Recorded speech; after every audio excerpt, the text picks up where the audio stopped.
In this video, I'm going to demonstrate my mushroom classifier microservice. Right now, I'm in my root project directory, which contains makefile and dockerfile. These are essential to helping me build and run the service. So to start everything up, I do make docker build, which builds the image, and it takes a few minutes. So after about 4 minutes, the container's been built, and now I can run make docker start, which launches the container. So now that the container's been launched, I can head to the Swagger UI page up here, which allows me to access all my endpoints. So I'll start with model info. It's a GET request that when requested, it returns all the information about my model. So here it is. I can also visit this URL to see that information.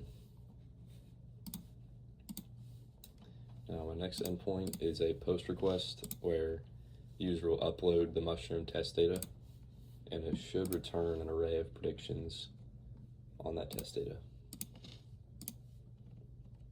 Yep, these are all the poisonous and non-poisonous labels. So 1 is poisonous, 0 is edible.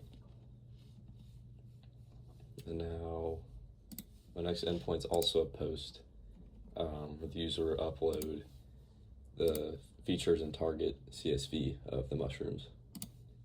Features, target, and it should produce an accuracy score, which in this case it's 1. Now my last few endpoints are both GET requests. So this one, the figure endpoint, it generates a bar chart of class distribution from the CSV file already on the server. So I believe that's called mushroom target .csv. And it should give me an image. Yes, okay. Now, HTML is pretty similar. It creates the same chart, and it saves it to a folder called static on the server. And then it returns an HTML page displaying that same bar chart. That way it can be viewed directly in the browser. And if I go here, you can see it.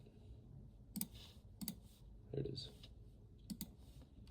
So that is all my endpoints for my mushroom microservice. I also created a custom Windows 95 looking landing page for my service. It is totally interactive. It has all the same features, like that button's for the UI page. This shows you the bar chart. This shows you model info. These, again, also give you your predictions and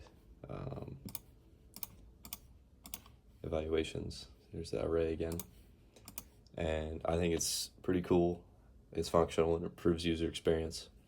But right now, that's all that my service has to offer. So thank you for watching.